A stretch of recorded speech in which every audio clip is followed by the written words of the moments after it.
हमारे वीडियो देखने के लिए हमारे चैनल को सब्सक्राइब करें और नोटिफिकेशन पाने के लिए प्रेस करें बेल आइकन। देखिए आज की जो प्रश्नमाला है वो है 1.3 कक्षा है 9 संख्या पद्धति। उसका क्वेश्चन नंबर 1 है।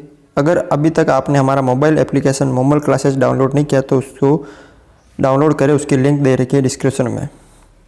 पहला क्वेश्चन है कि निम्नलिखित भिन्नों को दशमलव के रूप में लिखिए। जो आपको भिन्न दे रखी है इसको आपको दशमलव के रूप में लिखना है, यानी पॉइंट के रूप में लिखना, और बताइए कि जो प्रत्येक का दशमलव प्रसार कैसा है, शांत है या अशांत है। ठीक है, तो अब यहाँ पे देखो पहला दे रखा है 36/100, यानी जब हम किसी संख्या में 10, 100, 1000, 10,000 इस संख्या का भाग देते हैं तो यहाँ पे कितना है, जीरो, 2 जीरो है। तो ऊपर वाली संख्या में 2 संख्या के बाद क्या लगा देंगे, हम पॉइंट लगा देंगे, यानी 1 और 2 यहाँ पे हमने पॉइंट लगा दिया, ये आगे 0, यानी इसके बाद और नहीं आ रहा, आगे नहीं हो रहा है सरल, यही 2 अंकों तक हो गया, इसका सरल 2 अंकों तक हो गया, इसका मतलब आगे और नहीं जा रहा। तो ये कैसा प्रसार है, शांत दशमलव प्रसार है, यानी भाग आगे और नहीं जा रहा है, 2 अंकों तक समाप्त हो गया। ठीक है, उसके बाद या फिर आप इसको करके देख सकते हैं, यानी हम भाग दे के देख लेते हैं। यहाँ पर जैसे ये है कि 36 में 100 का भाग देना। ठीक है, तो देखो 36 में नहीं जा रहा तो लगा दिया हमने पॉइंट, और यहाँ पे 0। अब 100 का भाग 360 में 3 बार, 300 बार गया तो पीछे बचे 60, फिर वापस एक 0। अब 100 का भाग 600 में 6 बार, 600, और अब 6 पल के आगे वापस 0, यानी 6 पल 0 आ गया, इसका मतलब ये समाप्त हो गया यहाँ पे। तो ये कैसा है, शांत, यानी 6 पल 0 आ जाता है, इसका मतलब शांत है। उसके बाद है 1/11। अब आपको क्या करना है, 1 में 11 का भाग लगाना है, ये 11 है, तो देखो 1 में भाग नहीं जा रहा तो पॉइंट लगाया, यहाँ पे 0। अब 11 का भाग 10 में भी नहीं जा रहा है तो यहाँ पे 0 और 1 यहाँ पे 0। तो अब कितने हो गए यहाँ पे, 11 8 88, 11 ने 99, 9 बार गया 99। अब 100 में से 99 गए तो 1 बचा। अब आप कितने भी 0 लगा सकते हो। देखो यहाँ पर वापस 1 0 लगा दिया हमने, वापस भाग नहीं जा रहा तो 0, वापस 1 0। ठीक है, वापस 1 0। अब कितना हो गया, वापस 11 ने 99, वापस 99, फिर 1, वापस 1 0 लगा दिया। अब वापस भाग नहीं जा रहा है तो वापस 1 0, तो कितने हो गए 100। तो यहाँ पे 0 लगाया, भाग नहीं था 0, वापस 11 ने 99, यानी 99, वापस बचा 1 बचा वापस। अब इसके अंदर वापस भाग देंगे, भाग नहीं जा रहा, 0 1 लगा दिया, अब भाग नहीं जा रहा तो वापस 0 और वापस 1 0, 11 ने 99, यानी किस रूप में आ रहा है ये, देखो जब हमने 11 का भाग 1 में दिया तो इस रूप में आ रहा है 0.09090909, इस तरह आता रहता है, चलता रहता है आगे। ठीक है, यानी देखो ये 0909090909 बार बार आ रहा, तो इसको हम ऐसे लिख सकते हैं 0.09 और इसके ऊपर बार लगा देते हैं। इसका मतलब ये बार बार आ रहा है, इसका सेंस पर 0 नहीं आ रहा है, तो ये कैसा प्रसार है, अशांत दशमलव प्रसार है। अगला देखिए यहाँ पे है 4 सही 1/8, तो इसको पहले मिश्र भिन्न को सरल में बदल दो, 8 चौक 32 और 1 33, इन दोनों को आपस में गुणा करते हैं, 8 चौक 32 और 1 33, 33/8। अब आपको 33 में किसका भाग लगाना है, 8 का भाग लगाना है। ठीक है, तो देखो 8 चौक 32, ठीक है, फिर 32 यानी 33 में से 32 गया, 1 बचा। अब इसमें भाग नहीं जा रहा है, ठीक है, भाग नहीं जा रहा, आगे कोई संख्या नहीं, तो यहाँ पे लगा दिया पॉइंट और 1 0, 8 एकम 8, फिर 8 बचा, फिर यहाँ पे 2, फिर उतारा वापस 0, 8 दूनी 16, ठीक है, फिर बचा 4, फिर वापस 1 0, 8 पॉइंट के बाद अब आपने एक पॉइंट लगा दिया, उसके बाद 1 0 लगा सकते हो, 8 पंजा 40। ठीक है, यानी क्या है इसका 4.125, 40 हो गया, तो इसका मतलब सेंस पर क्या आ गया, 0। जिसका सेंस पर 0 आ जाता है उसका मतलब वो कैसा प्रसार है, शांत दशमलव प्रसार है। जिसका सेंस पर 0 आ जाता है वो कैसा प्रसार है, शांत दशमलव प्रसार। क्वेश्चन नंबर यहाँ पे 4 है, 3 में आपको 13 का भाग लगाना, किस में? 3 में। तो ये 3 है, इसमें 13 का भाग लगा दिया, भाग नहीं जा रहा तो लगा दिया मैंने एक पॉइंट और ये 0। 13 13 13 दूना 26, ये 26 हो गए। अब 30 में से 26 गए तो 4 बचे, ठीक है। फिर वापस 1 0, 13 13 39, फिर वापस 1 बचा, ठीक है। अब उतारा 0। अब 13 का भाग 10 में नहीं जा रहा तो ये वापस 0 और 1 के 0, ठीक है। अब 13 7 91, ठीक है। 13 7 91, तो कितने बचे वापस? 100 में से 91 गए तो 9 बचे, वापस 0, ठीक है। अब आपको क्या करना है? अब 13 का भाग इसमें 90 में देना है, ठीक है। कितनी बार जा रहा है? देखो 13 7 91, ठीक है। और 13 6 78, 6 बार गया 78। तो कितने बचे? 10 में से 8 गए 2 और 8 में से ये 12, फिर वापस 1 0। 13 का भाग 120 में, ठीक है। 13 में 104, 13 में 104। अब 120 में से 104 गए तो कितने बचे? ये कितने? 120 है, 13 में 117 हो जाते हैं, ठीक है। 13 में 117 हो जाते हैं, 13 8 104 है। अब कितने बचे वापस? 3 बचे, ठीक है। अब वापस 0, वापस क्या लिख दिया? 0। 13 दूना 26, ये हो गया यहाँ पे 26, वापस कितने बचे? 4। अब वापस 0, 13 13 39, देखो वापस आ रही है। अब वापस 40, 40 के बाद क्या आएगा? वापस 100, फिर 90, फिर 120, फिर 30, वापस 40, इस तरह आएगा। यानी ये यहाँ तक तो सेम आ रहा है, फिर वापस यहाँ से स्टार्ट हो गया, ठीक है। वापस स्टार्ट हो गया, ऐसी ये श्रृंखला चलती रहेगी, ठीक है ना। तो इसका मतलब जब हम 13 में मतलब 3 में 13 का भाग देंगे तो क्या आएगा आपके पॉइंट? 0.2307, 230769, फिर वापस 230769, इस तरह चलती रहती है। तो इसको एक बार लिख लेंगे 230769, यानी ये बार आ गया, यानी ये संख्या बार बार आती रहेगी। इसका मतलब शेष पर क्या आ रहा है? 0 नहीं आ रहा है। तो इसका मतलब ये कैसा प्रसार है? अशांत दशमलव प्रसार है,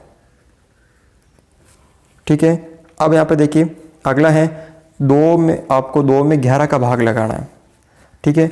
ये 2 है, 11 का भाग लगा रहे हैं, भाग नहीं जा रहा तो पॉइंट, फिर यहाँ पे 0, 2 20 हो गए, 11 कम 11, ठीक है। कितने बचे? 9, फिर 0, 11 8 88, फिर कितने बचे? 2, फिर वापस 0, 11 कम 11, फिर वापस 9 0, 11 8 88, फिर वापस ये 88, फिर वापस 2, ये 0, 11 कम 11, फिर वापस 11, ये 9, फिर 0, 11 8 88।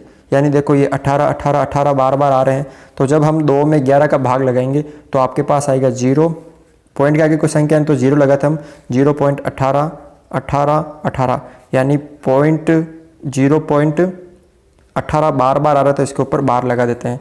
अब ये इसका सेंस पर क्या नहीं आ रहा है? 0 नहीं आ रहा है, तो हम क्या लगा देते हैं यहाँ पे कि ये कैसी है? अशांत दशमलव प्रसार है। देखो ये संख्या है 329 में 400 का भाग लगाना, ठीक है। तो ये 329 है, 400 का भाग लगाना है। तो इसके लिए आपको 400 का पहले पहाड़ा लिख लो, यानी 4 का पहाड़ा लिख लो। 4 दूनी 8, 12 16 20 24 28 32 36 और 40, फिर 2 0 लगा दो इनके पीछे। ये किसका पहाड़ा बन जाएगा? 400 का पहाड़ा बन जाएगा, ठीक है। अब यहाँ पे देखो 400 का भाग 329 में जा नहीं रहा क्योंकि छोटी संख्या है, तो हमने लगा दिया यहाँ पे पॉइंट। तो जैसे ही हमने पॉइंट लगाया तो इसके पीछे क्या लग गया? एक 0 लग गया। अब 3290 कहाँ आ रहा है? ये रो 3200, छोटी संख्या लेनी है तो कितनी बार आ रहा है? 8 बार। तो यहाँ पे 8, यानी कितना आ रहा है? 3200 आ रहा है। 3290 में से 3200 गए तो पीछे 90 बचे, ठीक है। अब इसके पीछे 1 0 लगा सकते हैं क्योंकि हमने पॉइंट लगा दिया। अब 900, 900 से छोटी 4, 800 आ रहे हैं, कितनी बार आ रहे हैं? 2 बार, ये 800, ठीक है। पीछे कितने बचे? 100 बचे। फिर उतारे 1 0, 1000 आ रहे हैं, यानी वही आपको 2 बार लेना 800। कितने बचे पीछे, 1000 में से 800 के 200, फिर एक जीरो। अब यहाँ पे 2000 है, कितने बार 2000 आ रहे हैं, 5 बार, यानी 2000 कितने बार आ रहे हैं, 5 बार। 2000 में से 2000 के तो 0, यानी सेंस पर 0 आ गया। यहाँ पे क्या आ गया, 0 आ चुका है, यानी इसको लिख सकते हैं 0.8225, ये इसका होगा। अब 0 आ गया तो इसका मतलब ये कैसी है, शांत दशमलव प्रसार। क्वेश्चन नंबर 2 है, आप जानते हैं कि 1/7 का जो मान दे रखा आपको, यहाँ पे आपको क्या दे रखा है, 1/7, उसका आपको मान दे रखा है 0.142857 और उसके ऊपर बार है। ठीक है, तो अब क्या करना है, वास्तव में लंबा भाग दिए बिना, आपको भाग नहीं देना है, भाग दिए बिना क्या आप बता सकते हैं कि 2/7 का मान 3/7, 4/7 और 5/7 और 6/7 के दशमलव प्रसार क्या है। ठीक है, तो इसका आपको मान ज्ञात करना है। ठीक है, तो देखो सबसे पहले आपको दे रखा 1/7 का मान, तो आपको 2/7 का मान ज्ञात करना है। ठीक है, तो देखो 2/7, अब 2/7 कैसा है कि जब मैंने 2 को 1/7 से गुणा किया था, 2 एकम 2, इसका हर एक मान लिया, 2 एकम 2 और 1/7 यानी 7 एकम 7, जब जाके 2/7 आए थे, तो 2 का मान 2 और 1/7 का मान क्या है, 1/7 का मान आपको ये दे रखा है 0.142857, ये मान आपको दे रखा है, इसके ऊपर ये बार आपको दे रखा है। यानी 2/7 को हम 2 × 1/7 लिख सकते हैं, और 2 और इंटू और 1/7 की जगह हमने ये मान लिख दिया। अब इसको गुणा कर दो, 2 को गुणा किया 7 से तो 7 दूनी 14। ठीक है, हासिल का 1, 2 को 5 से किया तो 10, 10 और 1 11, फिर वापस हासिल का 1, 2 को 8 से किया तो 16 और 1 17, फिर वापस हासिल का 1, 2 को 2 से किया तो 4 और 1 हासिल का 5, फिर 2 को 4 से किया तो 8, फिर 2 को 1 से किया तो 2। ठीक है, ये पॉइंट का पॉइंट, और 2 को 0 से किया तो 0, और इसके ऊपर क्या लगा दो, बार। ये हो गया इसका आंसर, यानी 2/7 का मान क्या आ गया आपके 0.285714, बिना भाग के हमने सरल कर दिया। इसी तरह 3/7 का क्या हो जाएगा, यानी 3 × 1/7 लिख सकते हैं, तो 3 × 0.142857, इसके ऊपर ये बार। अब इसको सरल कर दो, 3 को 7 से गुणा किया तो 7 या 21, हासिल के 2 बचे, 3 को 5 से किया तो 15 और 2 17, हासिल का 1 बचा, 8 3 24, 1 25, हासिल के कितने बचे 2, 3 दूनी 6 7 8, फिर 3 चौक 12, हासिल का 1, 3 और 1 4। ठीक है, और पॉइंट का पॉइंट, और 3 को 0 से किया तो 0, और इसके ऊपर क्या लगा दो आप, बार लगा दो। अब 4/7 यानी 4 × 1/7, तो 4 को किससे गुणा कर दो, इसी से 0.1428557, क्योंकि हमें 1/7 का मान दे रखा है ये वाला, तो इसकी जगह लिख दो आप। देखो 4 को 7 से गुणा किया तो 7 चौक 28, फिर 2 बचे, 5 चौक 20 21 22, फिर 2 बचे, 8 चौक 32 33 34, फिर 3 बचे। ठीक है, 4 दूनी 8 9 10 11, फिर 1 बचा, 4 चौक 16 और 1 17, फिर 1 बचा, 4 एकम 4 और 1 5। ठीक है, पॉइंट और 0। ठीक है, इसके ऊपर क्या आ गया, ये बार आ गया। इसी तरह किसका ज्ञात करना आपको, 5/7 का भी निकालना है, तो 5/7 क्या लिख सकते हैं इसको, 5 × 1/7, यानी 5 को किससे गुणा करना है, ये वाली संख्या, यानी 1/7 का जो मान है 1428557, ये इसके ऊपर बार है। अब 5 को 7 से गुणा किया तो 7 बन जाए 35, हासिल के 3 हो गए, 5 को 5 से किया तो 25 26 27 28, फिर 2 बचे, 8 × 5 40 41 42, फिर 2 हो गए, और ये 4 बचे, 5 दूनी 10 11 12 13 14, हासिल का 1, 5 चौक 20 और 1 21, हासिल का 2। ठीक है, 5 6 7। ठीक है, फिर पॉइंट का पॉइंट, और 5 को 0 से किया तो 0, ये इसके ऊपर लगा दिया मैंने बार। इसी तरह 6/7, 6 × 1/7 लिख सकते हैं, तो 6 को किससे गुणा करेंगे, 0.14285 और 7 से, इसके ऊपर ये बार। तो 6 को 7 से गुणा किया तो 7 चंग 42 हासिल के 4, 6 पंजे 30, 31 32 33 34 हासिल के 3 हो गए। फिर 6 को 8 से गुणा किया तो 48, 49 50 51 हासिल के 5। फिर 6 दूनी 12, 12 और 5 कितने हो गए यहाँ पे 17 हासिल का 1, 6 चौक 24 1 25 हासिल के 2, 6 7 8। ठीक है, पॉइंट का पॉइंट 6 को 0 से किया तो 0 और इसके ऊपर लगा दो बार। ठीक है, तो इस तरह से आप ये क्वेश्चन सरल कर सकते हो। अगर आपका ये वीडियो अच्छा लगा तो इसे लाइक शेयर और हमारे चैनल पर आप नए हो तो हमारे चैनल को सब्सक्राइब करें।